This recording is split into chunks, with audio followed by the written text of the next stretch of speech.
believe in the ripple effect.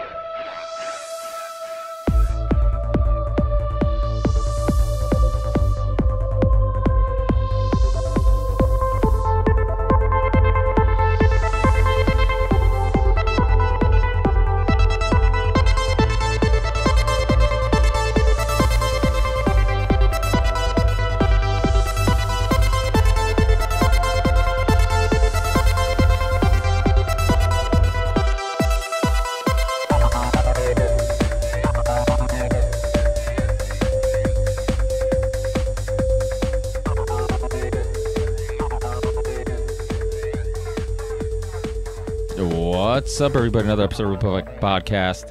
I'm your host, Ricardo Varendas, and today we got a great guest, somebody I was really excited to finally get a hold of and finally have on the show. I've been trying to get him on the show probably since the beginning of the show, and sometimes that's the way it works. I just happen to give it another try, throw another email, throw another call.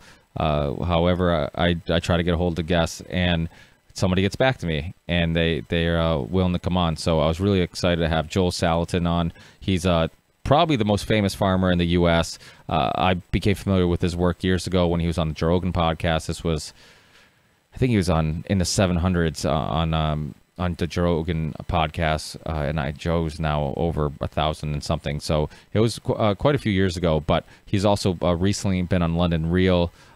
He's an author of many, many books. You go on Amazon and you can farm, your successful farm business, everything I want to do is illegal, salad bar beef, just so many books. And I'll put in the show notes, I'll put links to his Amazon page where you can see all his books, and just a really interesting conversation. We talk everything about the issues with modern farming, the issues with modern food, GMOs. We talk about just not just farming, but everything connected to it, from community and the benefits of appreciating the food and all that stuff. So really smart guy, unbelievably knowledgeable when it comes on to the science of the food and the soil and the farming techniques and all that stuff. So enjoy the show.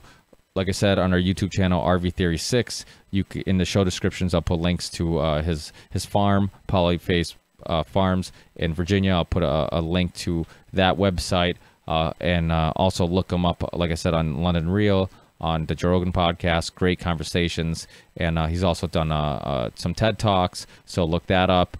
And also remember to follow me on Instagram, RV Theory 6, Twitter, RV Theory 6. Our YouTube channel, RV Theory 6. Find me on Facebook, my personal page, Ricky Varendas, or you can find our Facebook page for the Ripple Effect podcast, where I'm always sharing the podcast, but I'm also always sharing articles relevant to the topics we talk about on the show. So things about GMOs, things about pesticides, things about big pharma, big food, all these things. So I'm always sharing documentaries, all that stuff. But more importantly, you guys, please also share. If you find this conversation important, like I always tell you, please share. I have a Patreon page. I really appreciate everybody who does contribute. If you can't, I know money's tight. It's tight for me. I'm sure it's tight for everybody else too. And just share the podcast. You never know who's listening and who you're going to reach by just doing the simple task of sharing the show, retweeting it, posting it on your Facebook page or whatever. And this is all open source, so feel free to do it. And I guess that's it. So thanks again, guys, for being with me. I know sometimes we go a couple weeks without a show, then I'll put a couple quick ones out. This one's hopefully will be out very soon. And I have one I just did recently on the RFK assassination, which I'll put out before this one. And hopefully you get both of these back to back, and you'll have plenty of hours of the Ripple Effect podcast to listen to. Which to some people I'm sure is torture. If you ask my wife, listening to hours of me talking is what she's done most of her life, and she hates it. So it's always amazing to know how many people download this show and listen. But thanks again, guys. I'll see you on the next one. Peace.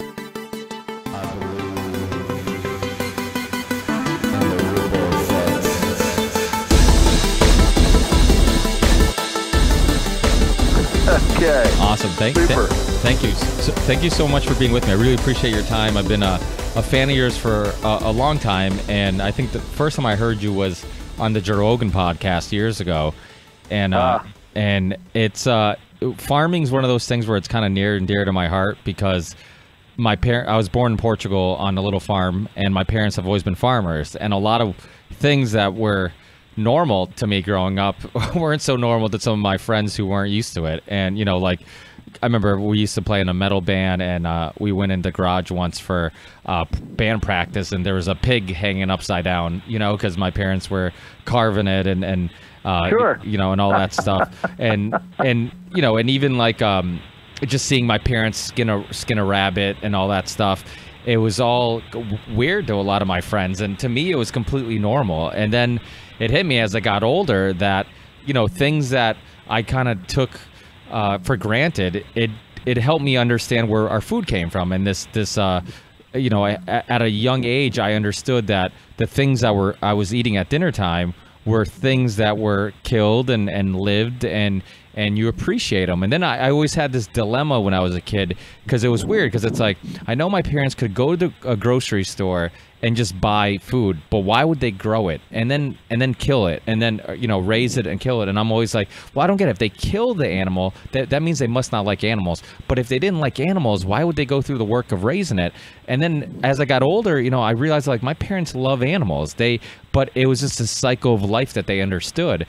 And right. and as a kid, it was always confusing to me, because I'm like, I don't get it. They tell me they like animals, but they end up killing them, and but so I think all these little weird life lessons that I was gaining from just being around farmers, because even though my parents, they have a couple acres now where we live in Massachusetts, but they still have, they've had goats, they have chickens, they have rabbits, mm-hmm. and they grow their own vegetables and stuff like that.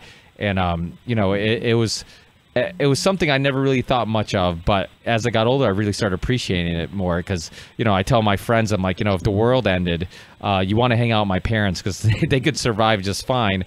If we didn't have supermarkets or Amazon to order what we needed, right. we'd be screwed. So it's right.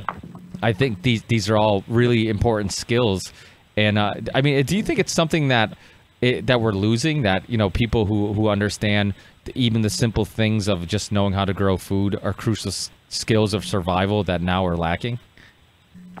Well, yes. Wes Jackson, author of Altars of Unhewn Stone, says that we're actually, for all of our hubris about having an information explosion, we're actually having an information implosion. And the things that we're substituting are not always the best. I mean, we're substituting intimate knowledge of the dysfunctional Kardashian household for intimate knowledge about how to grow a tomato or something. And so it's a strange trade-off to learn things. The average American male plays 20 hours of video games a week. Well, that's a skill and a knowledge level, but is it really important? Yeah, and I think that's an important point, because the thing is, like, growing up, it was weird, because my parents weren't educated in the sense of schooling and that type of education. But so growing up, because I was similar to them, I never really cared for school, and I,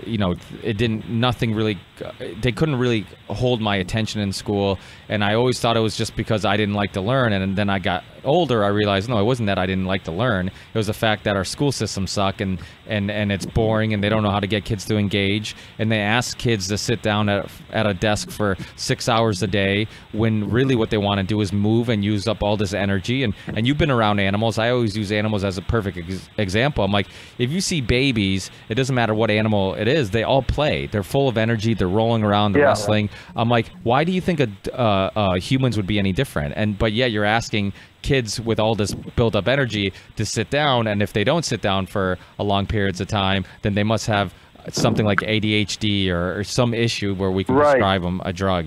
So I think we can probably learn a lot just from being around them, and just how peaceful it is you know, I'm a big bourbon drinker, and I like occasional cigar on weekends. And there's something about smoking a cigar somewhere like in the middle of a casino, or smoking a cigar in the backyard with some animals making some noise and some trees. It's like, it's a complete different experience. It's like not even the same thing, you know?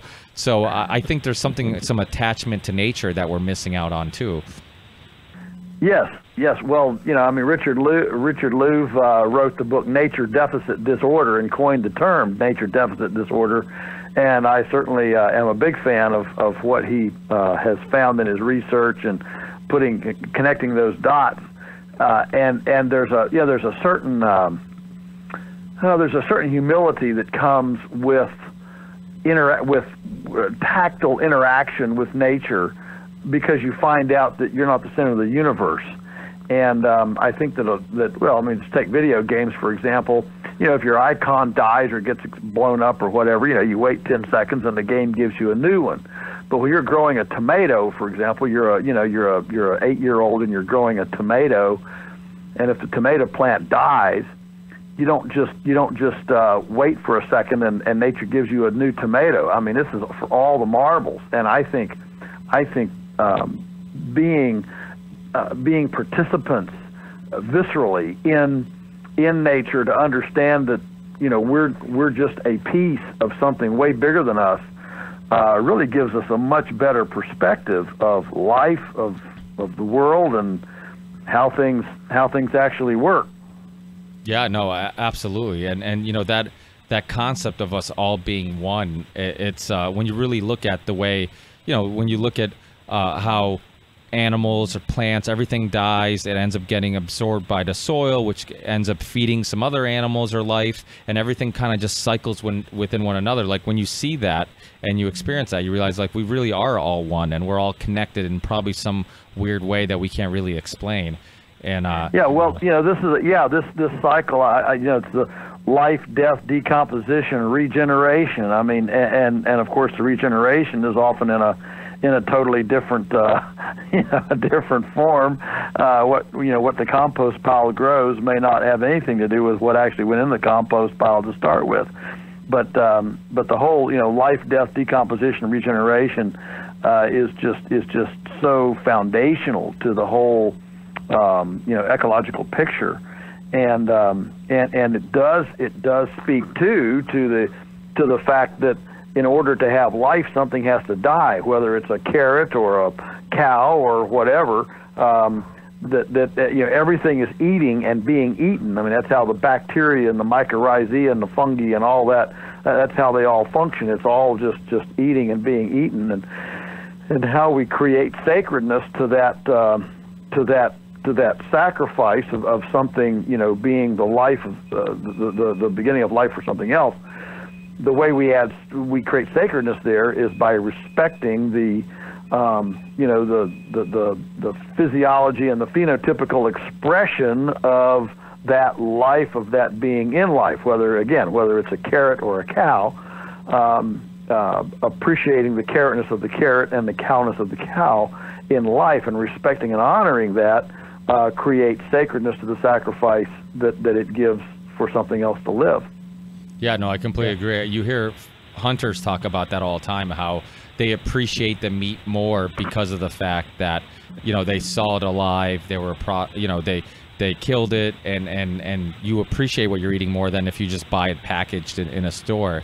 And so a lot of things like farming and hunting and all these things that sound like murders to vegetarians, it is, you know, you appreciate your food much more. And I've told people in the past, I'm like, if plants had mouths where you could hear them screaming while you're, you know, chewing on them, then we would have a much different opinion on you know, eating meat's more cruel than eating plants. And you know, you've talked about it in the past, you know, how plants are much smarter than we understand, and just because they don't have mouths, they don't make noises, you know, when you see these factory farms and you see you know, these animals crying or screaming while they're being, you know, killed or whatnot, it pulls on some heartstrings. But just because plants don't make those noises and can't show the same, the similar emotions that we can understand and register, it doesn't mean that,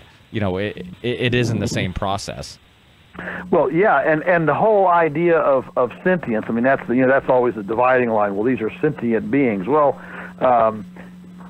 just a couple of examples that we know now, that we know from nature. I mean, let's take, for example, maple trees. We tap maple trees for syrup here on the farm, and when a heavy wind comes up, a maple tree withdraws its sap. It won't let any sap come out because it's storing it lest a limb fall off, and it needs to rush that sap, which is like the blood of the tree. It needs to run that sap to a big wound. Say a branch falls off and needs to heal that. As soon as the wind stops, then the tree gives you sap again.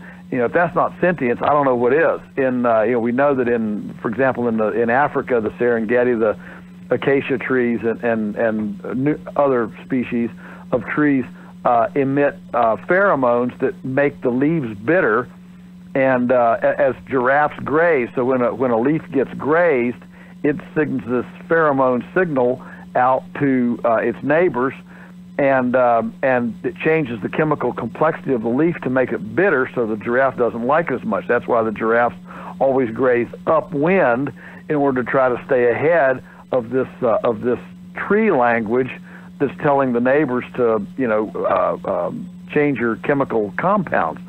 Again, if that's not sentience, I don't know what is. And the truth is that all of nature is pulsing with a sentient understanding. I mean, that's the difference between life and mechanics, between things that live and things that are inanimate.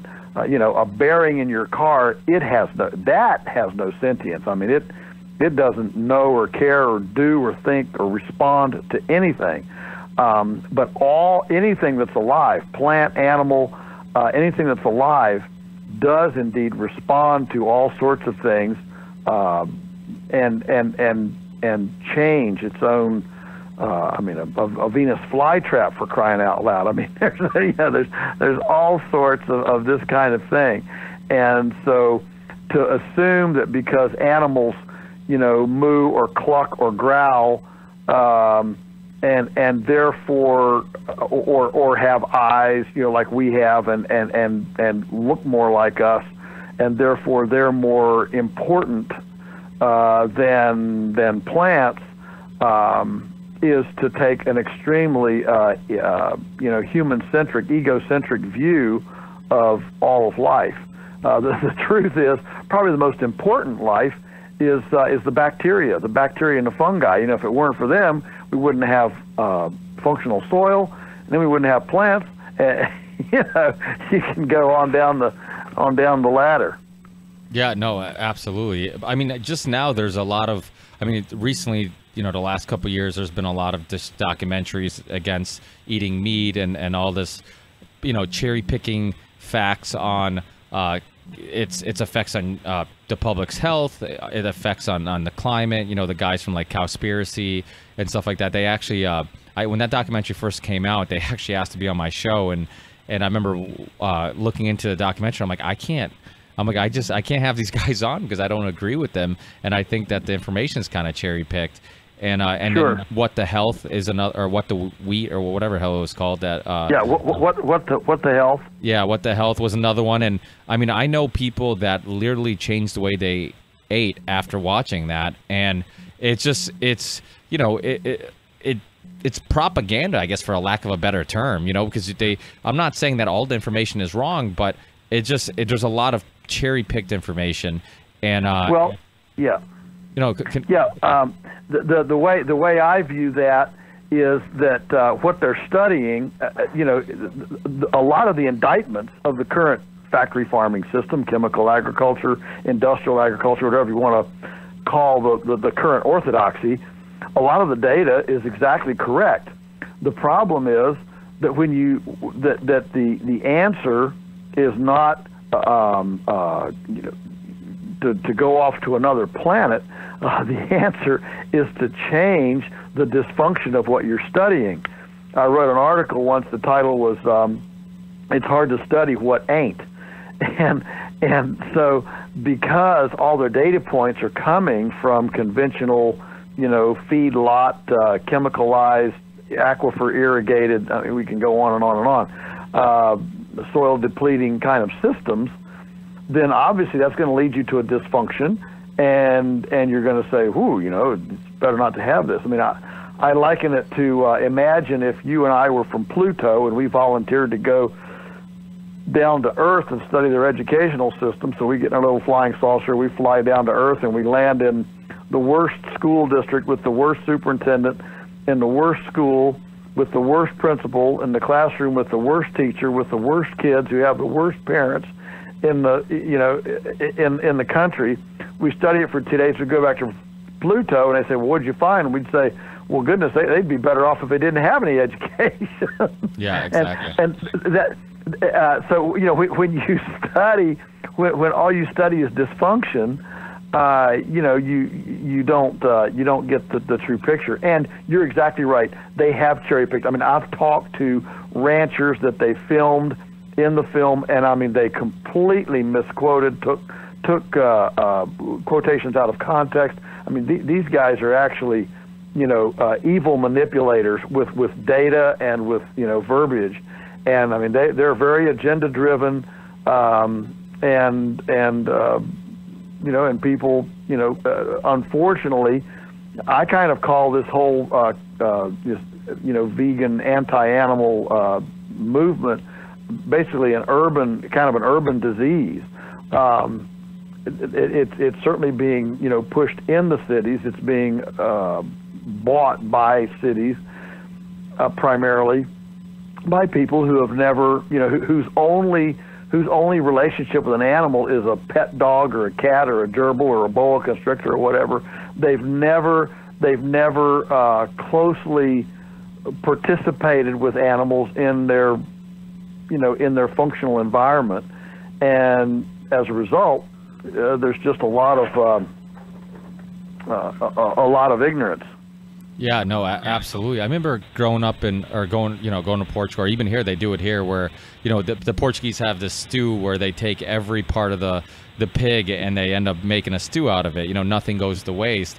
And this was, farmers would do this because you basically didn't have a lot of money. So one way you got creative and you made food with every part of the pig to make sure nothing goes to waste. And there's this beautiful thing about enjoying the food and the celebration that the pig brings. It brings communities together. It brings people together. It becomes this festivity of people coming together. So, just outside of appreciating the food, a lot of the stuff, I mean, I really appreciate how farming and killing the animals and how everybody does it together, how it actually becomes this communal thing, which is super important. I think that we're lacking in modern times. Just I've done shows on what really causes depression and all this other stuff, and a reoccurring theme. Dr. Christopher Ryans talks a lot about this, and just how we're tribal people. We're happier when we're together in groups, and we're happier when we're and the thing about farming and stuff like that, and doing this stuff together is it does that. You're together, you're appreciating it. Everybody's coming together and having a good time. So I think there's tons of positives in these old ways of living, and there's a reason why you see people, farmers who, like yourself, I mean, I think you're 60 or 61. I mean, you're in amazing shape. You're still working and still get your hands dirty. And I think there's a reason why you see people living these unnatural lives of being in cubicles and their bodies just shut down, and food just becomes this thing that you just kind of, it's just about filling yourself up and just moving on to work so you can get as many hours in as possible or get as much work as possible. It's such an unnatural lifestyle.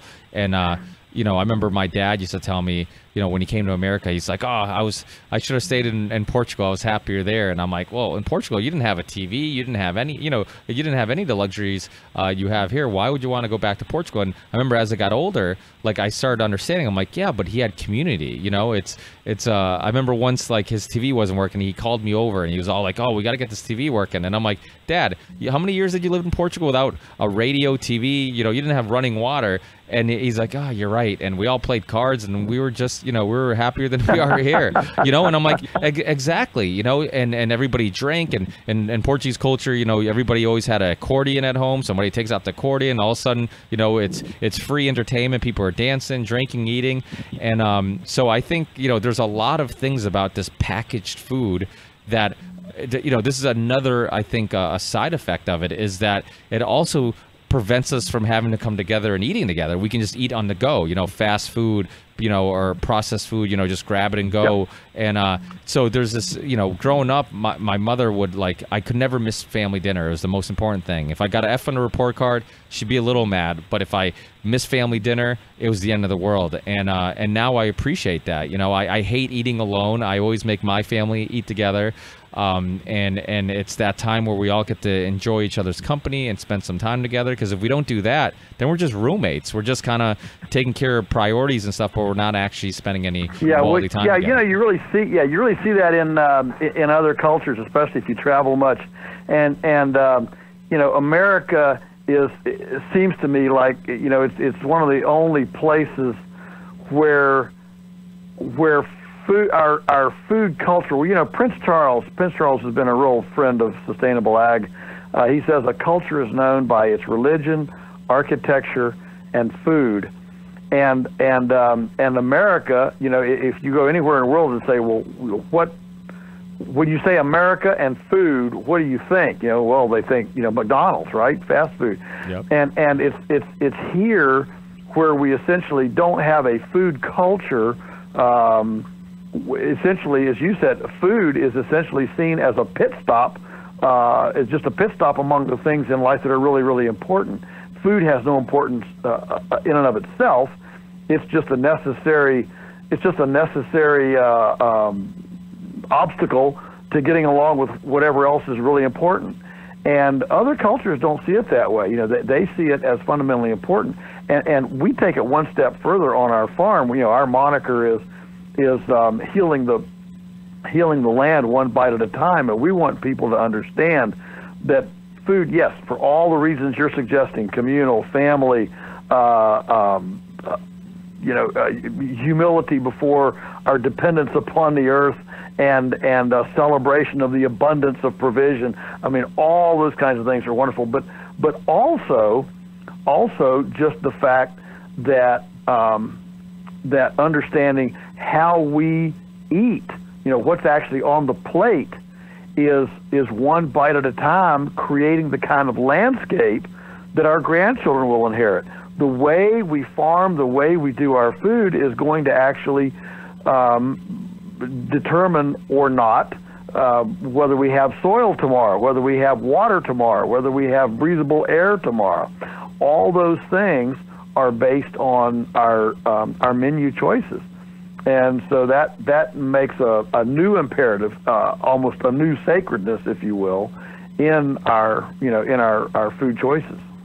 Yeah, I completely agree, and I think that's why a lot of these vegans and stuff like that, their focus shouldn't be on meat eaters, but specifically factory farms and that type of stuff, because that's really where these documentaries really get people motivated not to eat meat. It's like when you see the way these chickens are raised in the dark and they can't walk, and in 48 days they're 10 times fatter than a chicken was in right. months prior to that. And that's the stuff that but when you look at a farm, I mean, it's that's. So what I'm saying is that they should really focus their energy and focus their anger on the factory farms, not all meat eaters. And it's become this thing where it's this battle between hunters and farmers and vegans and stuff like that.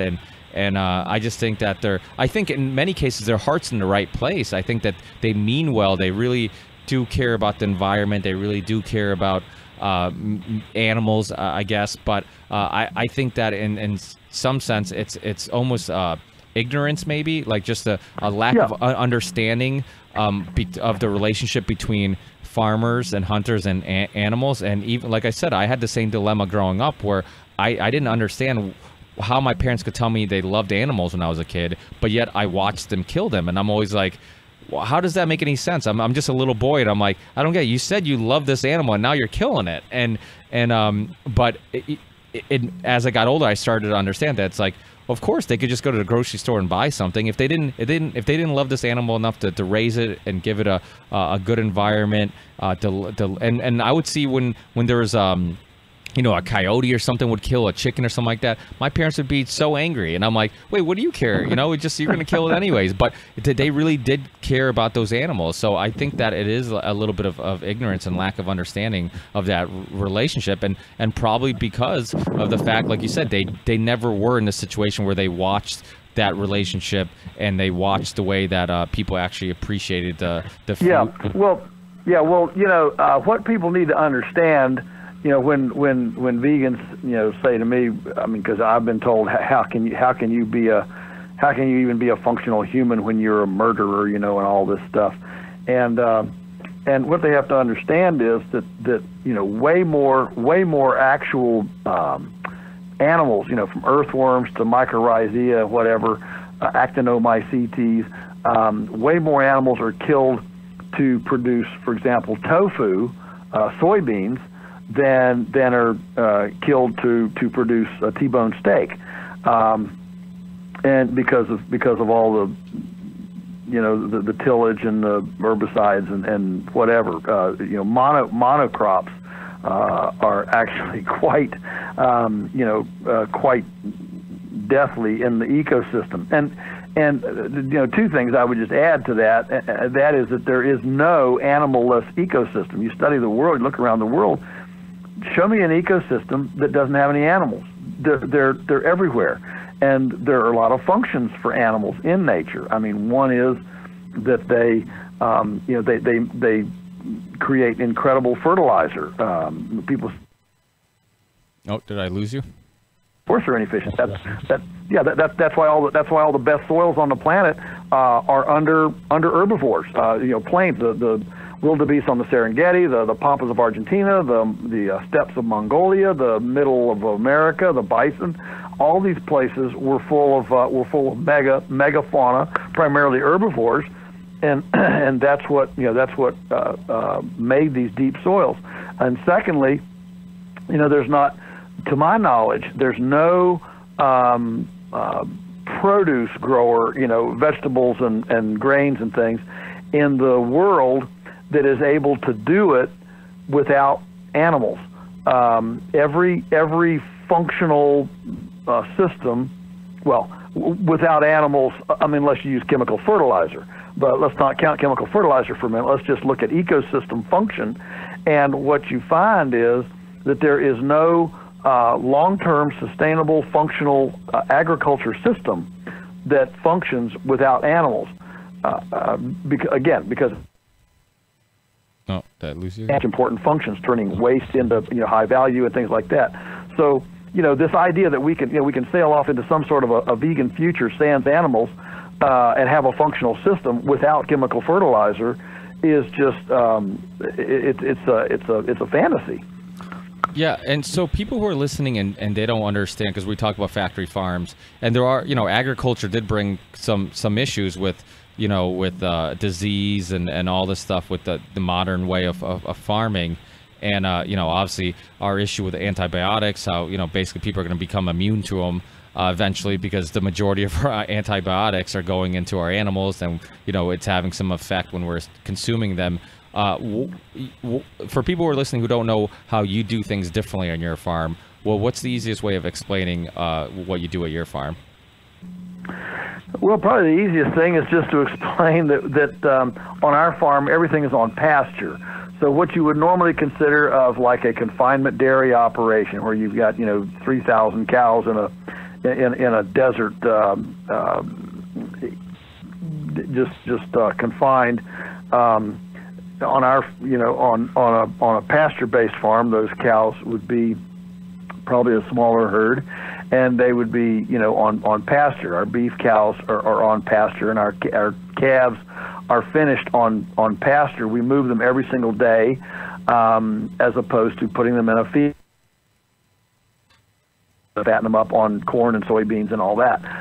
Chickens, same thing. They're out on pasture. We move them every day, and instead of being confined in a big, like a Tyson or whatever chicken house, they're out on the pasture, and they do get grain, of course, because they are omnivores, but they also get a fresh salad bar every day, bugs, critters, clover, things like that. Same with the pigs. The pigs are moved along, and so everything that you would normally think of in farming, and you'd normally, see big barns and buildings housing all these things. Ours are outdoors on pasture, except for just 100 days in the middle of the winter, and then they're on deep bedding in hoop houses and sheds. When I say deep bedding, I mean really deep bedding, like 12 to 48 inches deep of what we call it a carbonaceous diaper. Again, so there's no smell, and you've got enough carbon to soak up all the nutrients coming out of the waste stream, and then that all gets composted and goes back on the fields. So it's a we say that good farms should be aesthetically and aromatically, sensually romantic. And this is the way things were, right, for a long time until, basically, like you brought up Tyson. I mean, we go to a grocery store and it looks like we have a bunch of options, but they're basically all just made to sound like they're coming from local farms. It's all like something farm. This is called, this brand ends with farm. That name ends with farm, but they're all basically coming from the same companies, right? Yeah, they're all coming from the same place. At the risk of being nostalgic, we say that what we do is a combination of high tech and old pattern. In other words, we have some of the coolest technology today to be able to do these historic normative patterns that even our grandfathers couldn't have done. And so while we have a great deal of respect for the old ways, we have now computerized electric fence. We have polyethylene black plastic pipe, so we can actually run water uphill, delivered everywhere we want to. So on our farm, for example, we have 8 miles of water line that gravity feeds from permaculture-style ponds we built high on the mountain, and give us 80-pound pressure water out over the whole farm without any pumps or electricity. That is really 21st century development. Okay. We have front-end loaders so we can handle compost. We have commercial chippers, okay, so we can go in the woods and we can chip diseased and dead and down trees so they don't burn, and use those for compost for composting manures. The point is that yes, while there are definite historic templates and patterns, this new technological stuff allows us to do even better. One of them is, for example, electrified poultry netting. It's a polyethylene web with tiny little thread filaments of stainless steel wire woven into them, so it could take a charge. And 150 feet of this only weighs like 12 pounds. You can take it up and put it down in 10 minutes, and it'll keep out bears, coyotes, foxes, keep the chickens in. So you get this wonderful mobile control and protection with a material that has no mass and density to it. It's essentially a psychological thing. I mean, Grandpa would have given his eye teeth for this stuff. So, we're not Grandpa's farm. We're way better than that, but we do have a deep respect for the patterns and templates of nature's patterns. Now, living in Virginia, are they more lenient with selling food without so many over-regulated, hoops that you have to jump through? Oh, not really. I mean, a lot of these are federal regs, and it's true every state is different. But no, Virginia's Virginia's easier on when you have the states. Some states are easier, some states are harder. on different things. For example, in Virginia, they've been pretty lenient on, for example, home processed poultry, as compared to places like Illinois or something like that. But on, for example, raw milk, 30 states or more than 30 states now, some sort of a raw milk sale is legal, whether it's limited to on your farm or limited to number of cows or number of dollars or whatever. There's all sorts of definitions, but at least some form of raw milk sale is legal. In Virginia, not 1 teaspoon of raw milk can be sold anywhere. So what you see pretty soon you get into this is the states are there's quite a bit of latitude, and some states now have what are called cottage food laws, that enables you to produce food and sell it out of your what's called your curtilage, which is kind of your farmstead, homestead, where you live. And Virginia, a couple of years ago, we got a pickle bill so that you can now do $3,000 worth a year of pickles in your home without any inspection whatsoever. We got a kitchen bill that now allows us in Virginia to do baked goods that don't have temperature requirements, baked goods without any regulation whatsoever. All of this stuff, of course, is to end user. You can't sell it to Walmart, but you can sell it to neighbors and friends and direct customers. So some states have taken a broader view. In Virginia, we've been unsuccessful at getting any of these broad view cottage food laws passed, like Kentucky did last year and Wyoming did as well. And so, this is why I'm such a big fan of Farm to Consumer Legal Defense Fund, because, if you join them, you can call with your question and actually get an answer. Don't ever call the government, don't ever call a bureaucrat, because their answer is no. That's what those folks are paid to do.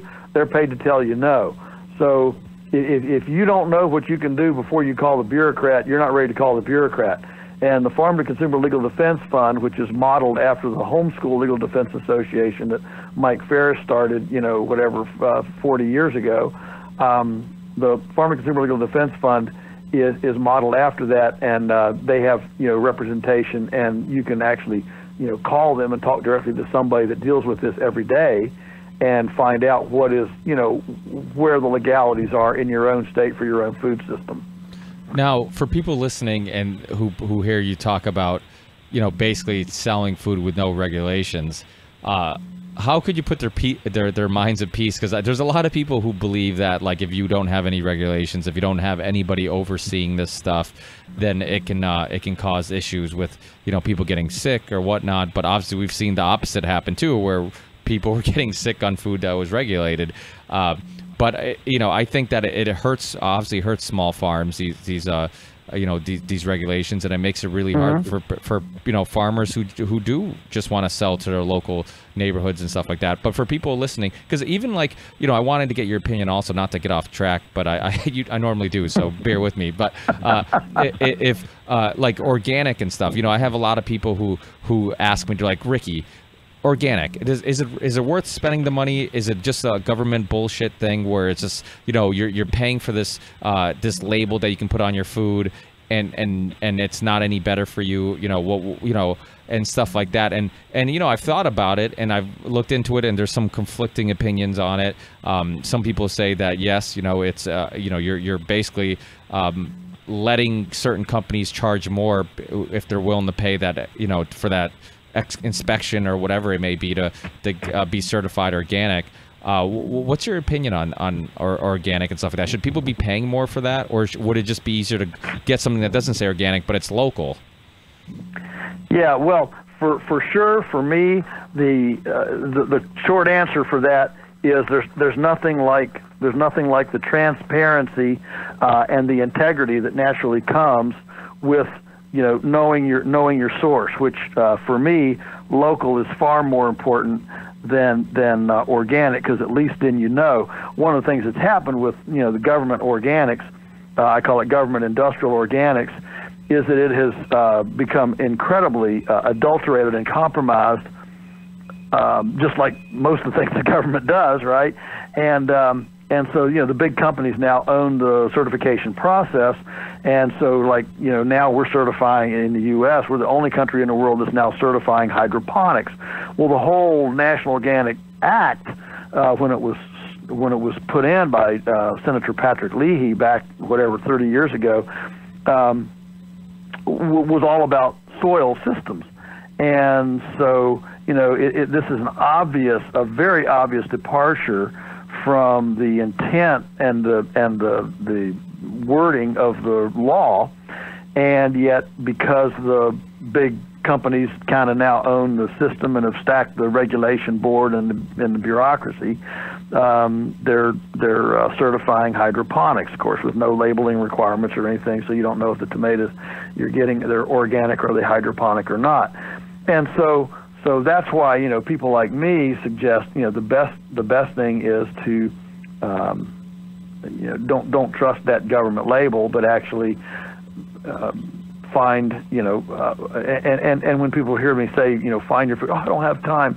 Well, you don't need to do all the things that you do. Most of us are doing and spending on things that are not necessary, and we have some wiggle room. And this isn't something you have to do every day, but it's like a lot of things up front. You might need to invest a little bit of time and attention on it, but once you punch through and you become skilled at identifying the integrity food, then you're up and running, and you'll get more and more skilled at it. And so that's where I am. It has definitely it was started years ago, like so many of these things, sincerely, but it's certainly been co-opted by the industry now. Now, as far as your other question about no regulations, can we not? How can we have safe food without regulations? The truth is that the food recalls and the pathogenicity in the food system are not coming from backyard gardens and farmers markets and CSAs and direct neighbor to neighbor food commerce. They're coming primarily. They're coming from industrial sources, and we don't have a pathogenicity problem in small scale local food systems, primarily because farmers like us don't have a passel of Philadelphia attorneys standing as a veil between us and our customer. It's just us and the customer, so we tend to be a lot more careful than the industry that hides behind the skirts of a pile of government regulations, licenses, and paperwork. What's the first thing that a CEO always says when there's some big food recall? He calls a press conference. People come in and he says we've complied with every government regulation, blah blah blah blah blah, and so essentially the regulatory situation is a license to be flippant with risk within the industry, because they can always fill out reports and hide behind compliance sheets, and the small farmer or the local, the direct seller doesn't have that privilege. And so as a result, we tend to be way more careful and therefore much less risky than the regulated folks. What's your opinion on GMOs and like GMO labeling? Well, that's kind of I guess that would be kind of an interesting question, because in one way, less government is better. If they get involved, it can make things worse. But yet, enforcing something like GMO labeling, couldn't that be beneficial? Well, I'm a bit of a minority in our movement. I don't like any labeling laws, Really? And I'm pretty libertarian. So our problem is, we fight with labeling all the time, and we don't want more labeling requirements. Here's my situation with GMOs. I'm opposed to GMOs, very opposed to GMOs, but there's more than one way to skin a cat, and so my take on GMOs is that if somebody's strange life form trespasses on my property, onto my farm, and suddenly I have life forms that I don't want, I should be able to go down to the magistrate, swear out a warrant, and get that trespasser brought in before the court to to be liable for the damages for trespassing on my farm. I mean, if you had a bull and your bull came over and trampled my rose bushes, I could take you to court for damages for your bull trampling my rose bushes.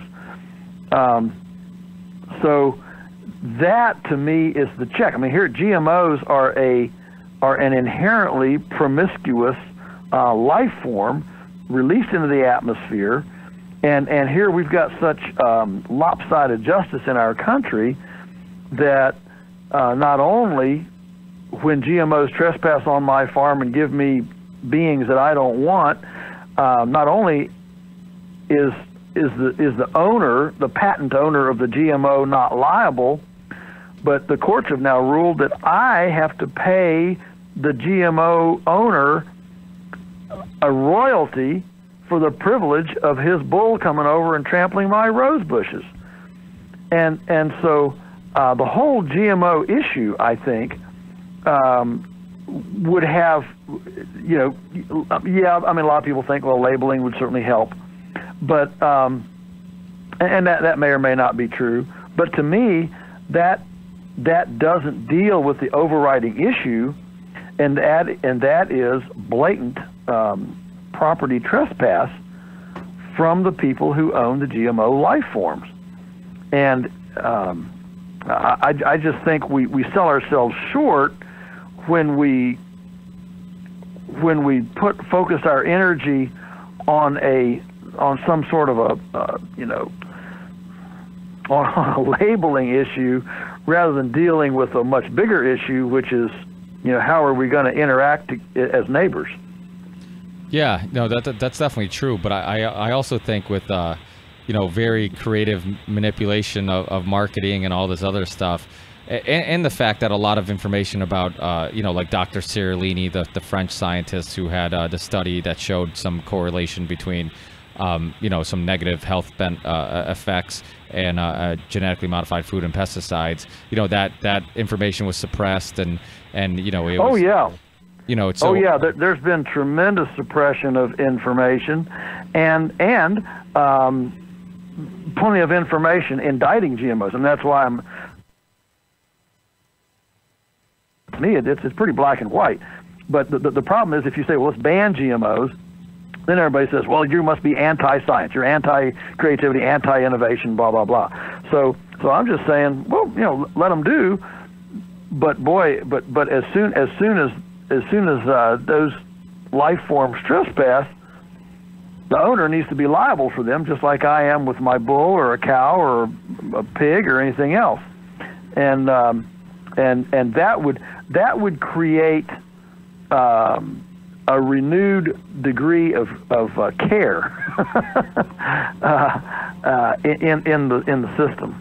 Yeah, and I think recently there was I forget who it was, Kevin Folta, I think, who like resigned, and he was one of those people who are going around and telling people that there's no negative effects of GMOs, and come to find out he was getting all this money from Monsanto and being flown around and all this stuff. And that's the thing. There's, people think that, if it's science and science hasn't proven it to be, not safe, then there's nothing to worry about. But science can be skewed, just like diet and nutrition, Oh, absolutely.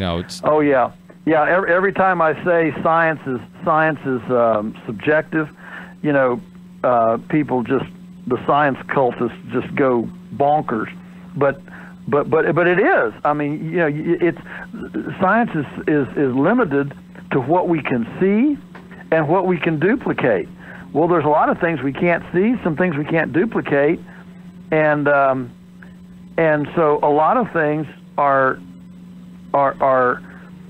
documented per our worldview or our paradigm, because we see things that aren't real, or we don't see things that aren't real because they don't fit our paradigm. Yeah, well, yeah. I mean, there's I used the example recently on a podcast about the shaking baby syndrome.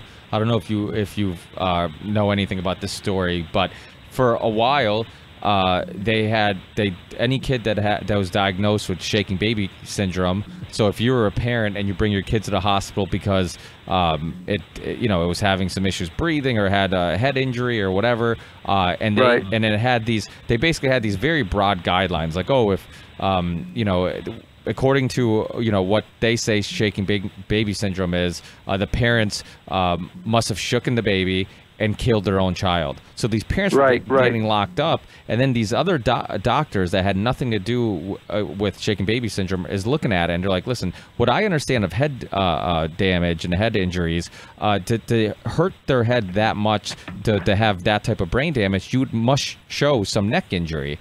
And there wasn't any neck injury, but the science and all the, has been going around locking up parents, which for the worst crime, that for the murder of their own child, and but yet science was already established, and just like like the Earth being flat, it's like you can't go against, you can't say the Earth's round because we've already established it's flat, and so these scientists fight against it and say, hey, this doesn't make any sense, and according to the established science at the time, these parents must have done it, but there was holes in the science. So I think what happens is that, like with anything, like people have a agenda, or once people establish that, okay, this is the conclusion we came up with, they don't want to take in any new information that might change their conclusion, and in some cases it's a matter of who's funding the research, right? And what reason are they doing the research? They might be purposely looking for a certain conclusion. Sure, absolutely. I mean, look at examples. I mean, the fact is that this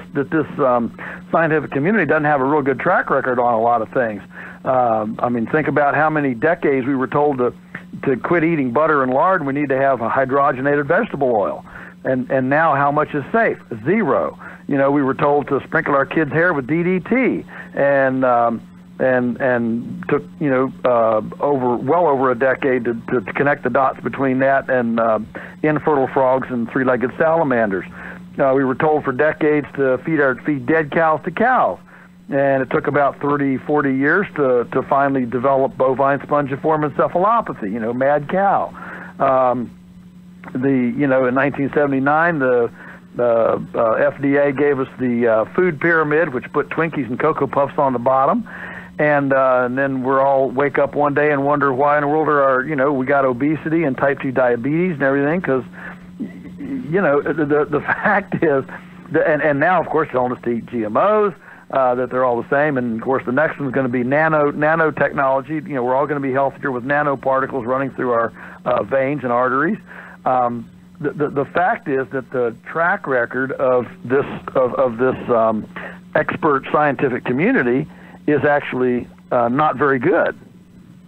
Yeah, no, absolutely. I mean, I think it's a quote that, like, science, nobody has dug more graves than science. It's one of those things where science should, I mean, it's the opposite of science to just have a established opinion and not constantly be looking for flaws or new information to better understand the world around us. And you're right. I mean, in a lot of these cases, examples you brought up, there's a reason why that science was pushed. The food industry pushed.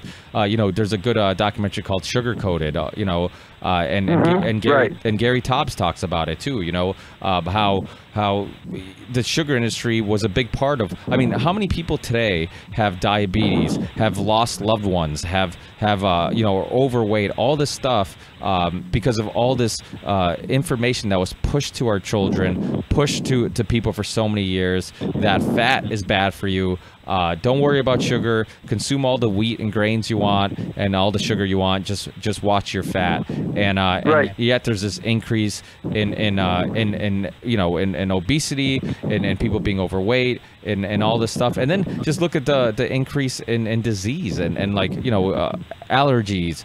I mean, I know vaccines are kind of a controversial issue. It's one that I've talked about in the past because I don't stray away from controversial issues. But I think, well, I'm just one of of those believers that it's like, you know what, everything should be questioned. And the same pharmaceutical companies that if you don't trust pharmaceutical companies when they're trying to sell you antidepressants that don't work and side effects are suicide and depression, then why would you trust the same pharmaceutical companies when they're trying to give your kids 1 billion viruses, but yet they tell you to wash your hands when you pick them up? So you're saying that the child immunity is so sensitive that people should wash their hands when they pick them up, but it's completely okay to directly shoot viruses into their bloodstream when they're newborns. It doesn't make any sense. So I think I think it's really important for people to ask these questions and then look at as our quality of food has gone down and the way we eat has changed. So has allergies, autism, cancer rates. I mean, there's all these things. I just had Dr.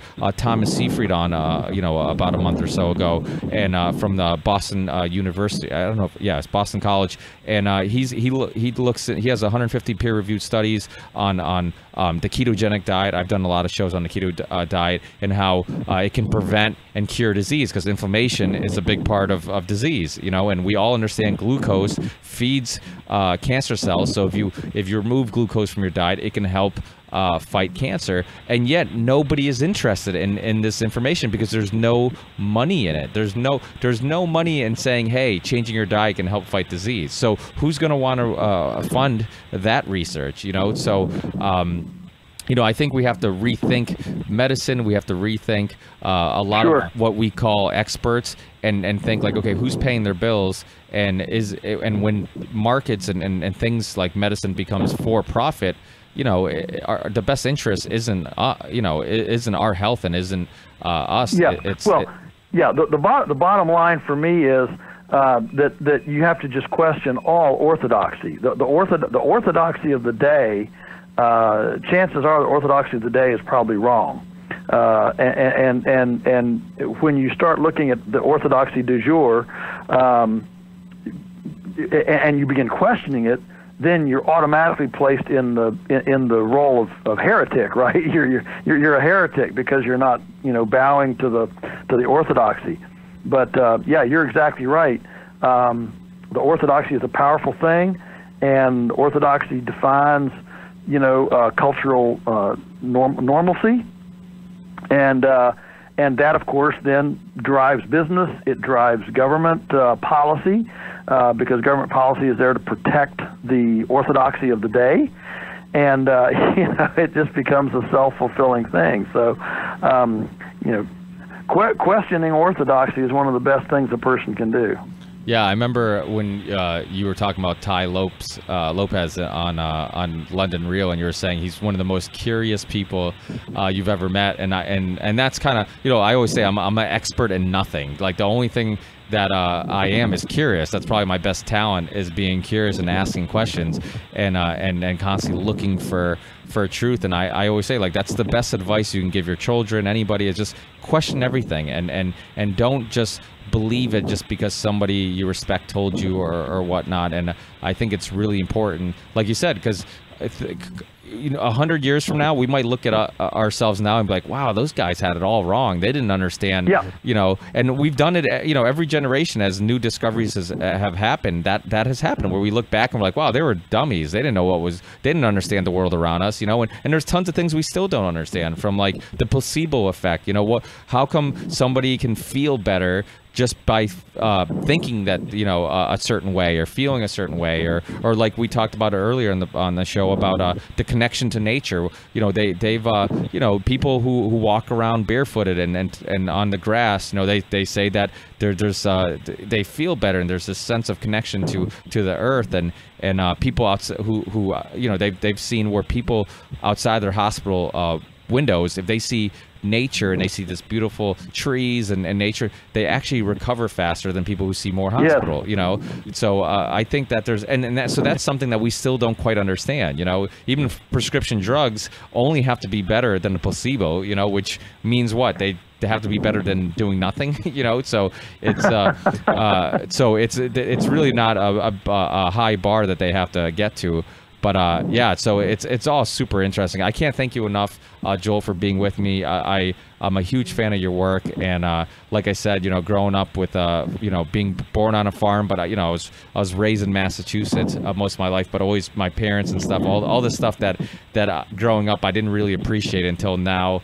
As I get old, I'm 33 now, but you know, as I got older, I was reflecting on all these things that you know, I'm glad I learned being around farmer parents, and appreciation for things. So I think there's a lot of importance and stuff, and it's funny because we were talking about intelligence and stuff like that, and like, you know, my parents weren't educated, but there's, you know, I always looked at them like, oh, they're not that smart, but and then, you know, my dad will have a apple stem, put it on a pear tree, and have apples grow from a pear tree, and I'm like, how the hell did you do that? You know, or however, you know, all these things. I'm like, you knew that you could do that? And he's like, yeah, you can't do it on this type of tree, on that type of tree. And I'm like, okay, so you're smart. You're just smart in other, you know, in other things. You know, you're just not smart in according to our educational system, which really isn't smart anyways. It's just regurgitating information that you memorize. It's not really problem solving. I feel like farmers have amazing problem solving skills, because when something breaks, you have to fix it. When something doesn't work, you have to resolve it, you know, and those are skills you don't get from just staying at a desk and just memorizing.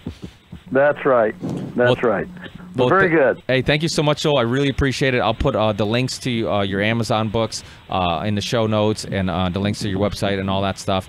And and thank you so much. I really appreciate your work, and keep up the great work. And hopefully we'll chat again in the near future.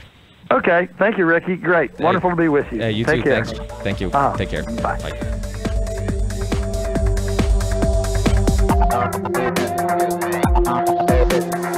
Believe in the ripple effect.